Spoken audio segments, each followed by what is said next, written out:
G'day and welcome to another week of Talk of the Town, to the Port Adelaide Premiership Champion. G'day, Warren Tredrea. G'day, Seb. At least we dressed up. Well, brings us to our next panellist, Sam Scoops McClure, the Chief Football Reporter of the Nine Network. You've got your dressing gown hanging on a hook on the back of your door there. And what are you wearing? That is my golf jacket, actually.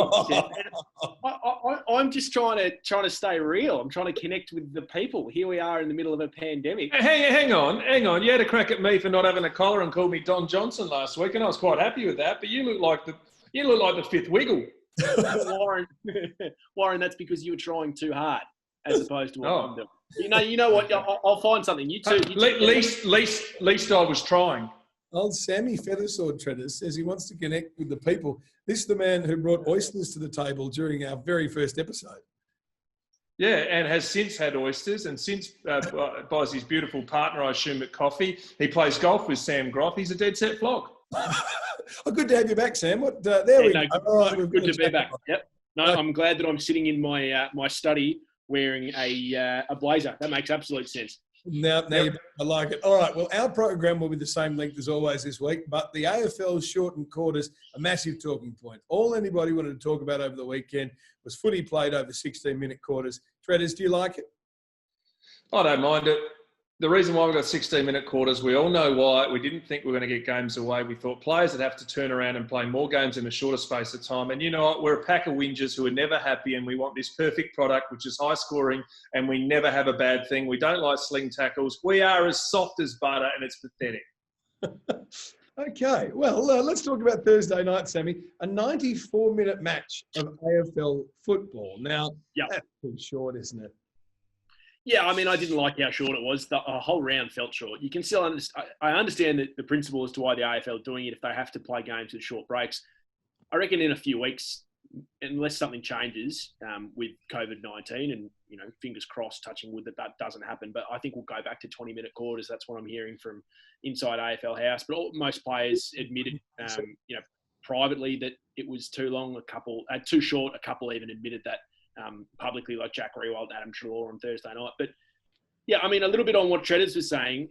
Seb, my thoughts on the game is I'm an apologist for the game. I always have been. We're going to have games that are low scoring. We're going to have games that are high scoring. Strangely, we are obsessed, particularly at AFL House, with trying to make every game 140 to 139 with these great tackles, with end-to-end goals, with high-flying marks. Unfortunately, that's not going to happen. You can change every single rule in the book. We're still going to have low-scoring games. I thought Thursday night I thought it was fascinating, to be honest. I was entrenched in the contest from minute 1 to the 94th.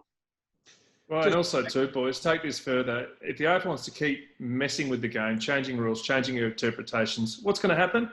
They cannot tell. This is one thing they can't do. They can't tell coaches how to coach. Yeah. And coach are always going to manipulate what the new rule is or what the new tactic is. And as we've seen, defences come into the game because a lot of coaches go, hang on, my team can't stop the momentum ourselves. Let's put some strategy in place to slow it down. But let's face on the weekend, we had two teams, Geelong and Port Adelaide, kick it by over 100 points.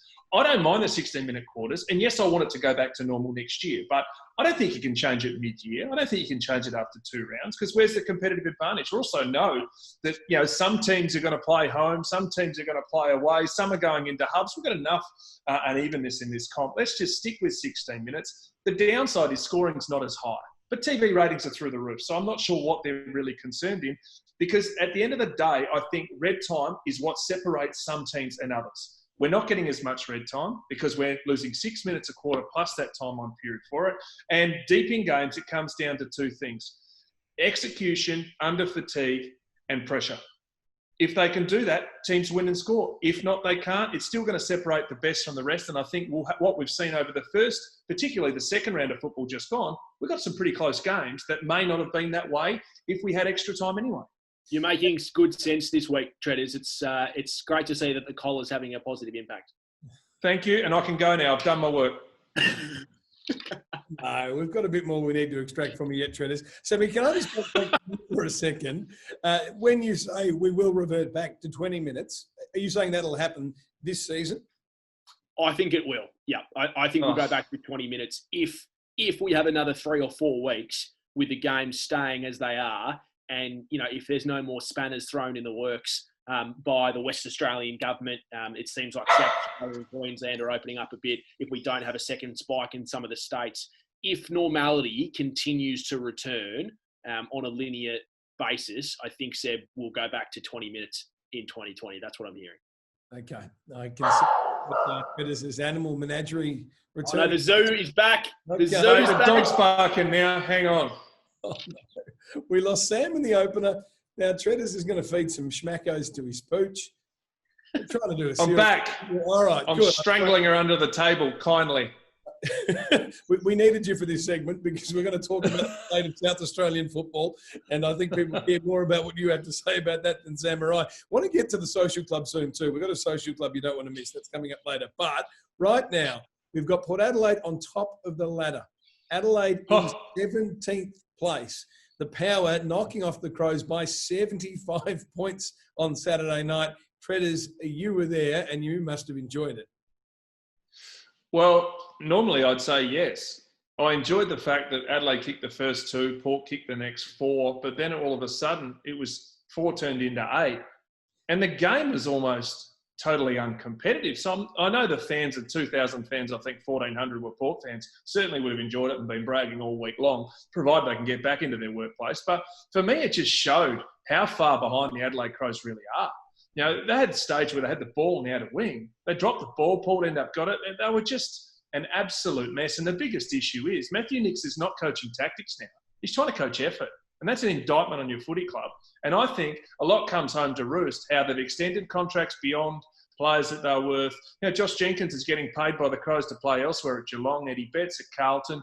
You know, Taylor Walker looks like he's coming to the end quite quickly. The Crouch brothers are out of form. Sloan hasn't played his best footy since his crook foot. Thank God for Daniel Taylor and O'Brien because they kept it half competitive. But Adelaide were poor, and there is a massive gulf on their list. And I find it really interesting that list management wasn't part of this off-season review because I think that's the area they've stuffed up the most. Sam, we've been looking at the Crows for a few weeks now. What is going wrong at that football club? Yeah, I mean, I'm not as surprised as some others. I think that the Adelaide Crows have actually been quite public in the sentiment that they were going to rebuild. I tipped Port Adelaide to finish second this year. I think they were ready to go. I expected it to be a heavy result. Granted, they were probably more uncompetitive than I thought they would be, the Crows.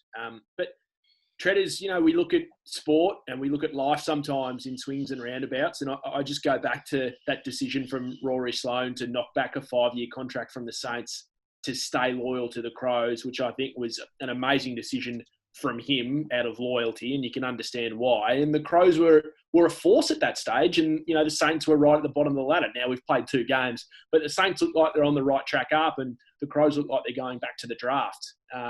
So it's, you know, it's a fascinating decision at that time. And you always think, Seb, you always feel for the older players. I think at a time like this, you know, we've seen it at Melbourne, we've seen it at Carlton, and let's hope that the Adelaide Crows bounce back up quickly. But the likes of Taylor Walker, Rory Sloane, Bryce Gibbs to a lesser extent, who's obviously moved there with a heavy price tag, both in TPP and also as a trade. You never like seeing those guys finish their career at a club that is on the downward trend rather than the other way. They're such a proud footy club, and you hear such great things about Matthew Nicks. I just hope they can find a way to get back up the ladder.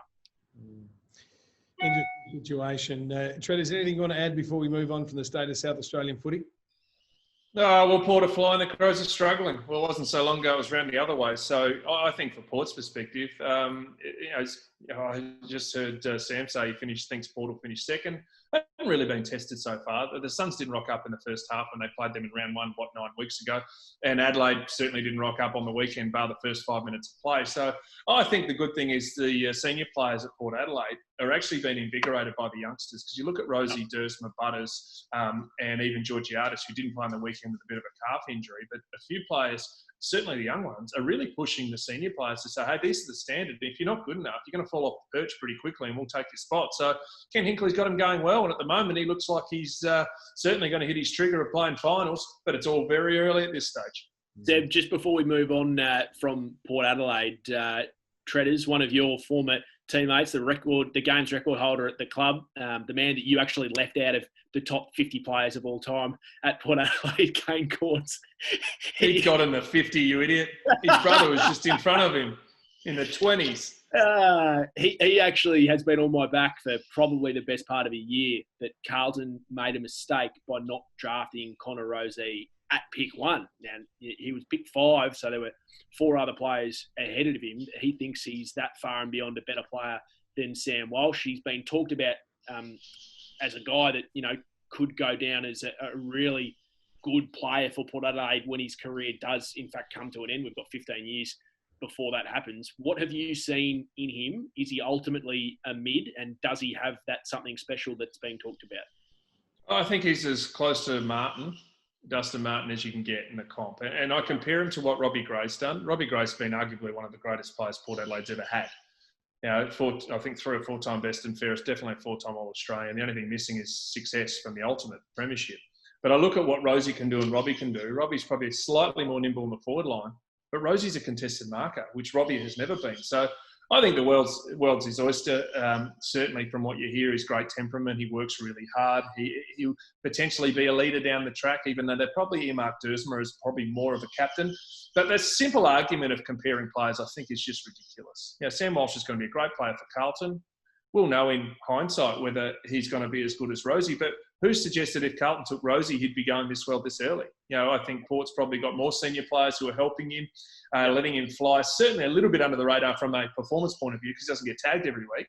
But, it's easy to say, you could have picked, should have picked, could have picked. They took who they thought was right and fit their list. Port moved hell on earth to get those 3 picks inside the first round, which has worked really well for them. But who's to say it's going to work from here? I think as soon as you start comparing players, going you should have taken, that's just fodder and clickbait. And really, from my perspective, I think both clubs are going to be doing very well. Do I think Rosie's probably going to be a better player at this stage? Yes, he can play more positions. But who's to say that Walsh won't be one of the all-time inside mids in the comp? We don't know. It's too early to tell. Kane Corns is clickbait, says Tredrea. That's what I took out of that. So we'll make sure. Wide World of Sports.com.au. Don't compare anyone from. You can't compare Plugger to Buddy, can you? Totally different vintages, totally different players. That's you compared Kane and Chad. Yeah, and you did too. You did too. You agreed with me. We always agree with you, Trent. We're going to move on to the social club. So we identify people who are doing pieces of social media the world needs to know. And you need to background this a little bit. We talked a week or two ago about how AFL players have made some pretty reasonable demands for items to be provided in the hubs. I think they wanted PlayStations and blenders, NutriBullets to be able to make smoothies. Well, Trent McKenzie, one of your boys, Tredders, has reacted to the NBA announcing what their hub is going to look like at Disneyland in Orlando. The NBA has announced that players are going to get lounges with NBA 2K. They're going to be able to have sort of cinemas, and they're going to have barbers and manicurists available to players. Yes, nail technicians will be available to players looking for a manicure, to which Trent McKenzie has thrown up this tweet. He's reacted saying, filthy if we don't get a NutriBullet. And I think, Trent, we can all pat you on the back for that. Well played. Jeez. I think it's brilliant. Absolutely brilliant. What's wrong with that? Hey, the NBA players, what they haven't realised is what they got up to in Rio in the Olympics. Didn't they get caught into an unsavoury area going into visit some ladies of the night? Is that in their thing? No, sorry, it wasn't in their thing. But hey, all our players want a NutriBullet. I'm telling you, don't shoot so low. You need that full-time barista. I keep telling you, boys, you're going to need it for a month. Exactly. Hey, yeah, a little late addition to the social club as well. Sammy, you picked this up. It came from our colleague, Ellie Walsh, fantastic journalist. Now, as we lead into this, we need to mention the Victorian Premier, Daniel Andrew, has been asked today why Victoria's borders aren't opening up when South Australia's borders are opening up. Now, Sam and I obviously in Melbourne, Tredders is in Adelaide. And Daniel Andrews' reply to that is, why would you want to go to South Australia? Why wouldn't you want to come to Victoria? Very reasonable statement. To which Ellie Walsh has listed what she thinks are, well, numerous reasons that people would want to go to Adelaide. I'll run through them here. She's got the Barossa down, Farmers Union iced coffee. Look, if that's it's a great drink, but if that's your number one tourist attraction, anyway. She's got the Crows at number 3, and as I skip down the list, she's got something called the Pageant. Warren, what's the Pageant? What that is? That's when Santa comes to town. No. As in, Actually, I might be able to find a picture of Tom Wren, who works on Channel 9 with me, dressed up as an elf one day. So hang on. Is the pageant December 25?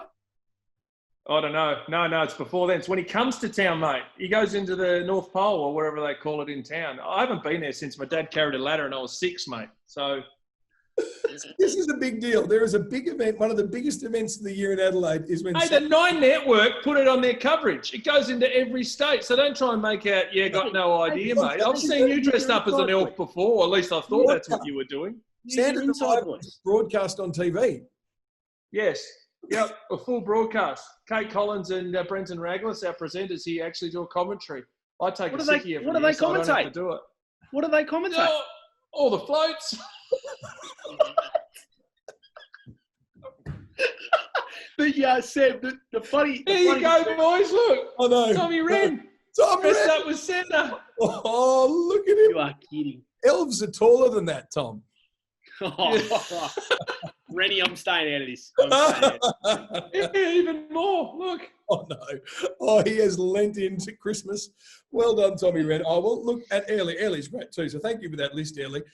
Hey, Cooper's beer. What's wrong with Cooper's beer? What's wrong with wine? What's wrong with hot weather? What's wrong with sunshine? These are all good things. I don't like the sun.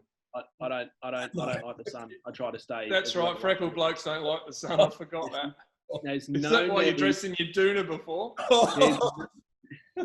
This is right off the rails. We've got to straighten up, guys, because we've got to finish with this, our guaranteed tip of the week. And I just want to point out, Sam McClure suggested that the Giants would knock off North Melbourne. Wrong. Warren Tredrea went for whoever's playing the Gold Coast will win. So a real cop-out answer. Got it wrong. West Coast got beaten. And I said Geelong would beat Hawthorn on Friday night, which, lo and behold, that's how it happened. So with some trepidation, gents, what is our guaranteed winner for this week? Oh, damn. I'm nervous. I'm going the Cats over the Blues. Yep, Cats over the Blues. First of all, Sam, what do you think? Look at someone throw his toys out the cop. Well, I'm taking the Magpies before you do, just to knock off. So even though St Kilda look good, I'm taking the Magpies. And Sammy, have you got a guarantee? You won't say the Suns. Richmond. Oh, all right. We'll take the Tigers. I'll put that in the book. This has been such an educational week. Can I just thank the Port Adelaide Premiership champion, 4-time All-Australian Warren Tredrea for your time. See you at the float. And Sammy, thank you for getting dressed up for us. The chief football... Only ever wearing T-shirts again. He's stripping. Quick, turn it off before he loses the lot. Show. This has been Talk of the Town. See you next week.